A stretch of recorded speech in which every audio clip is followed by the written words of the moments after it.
Hala? Hello sir, marami po kami sizes niyan available sir. Hindi ko papansinin.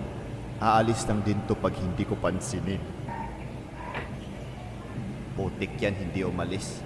Paano ba to nakakahiya? Di naman talaga ako pipili. Dito lang ako para tumingin-tingin para magpatay ng oras na ito kasi hinawakan ba? Sige, ganito na lang. Pagtatanong siya ulit, ang sasabihin ko, sige ho, okay lang. Yun.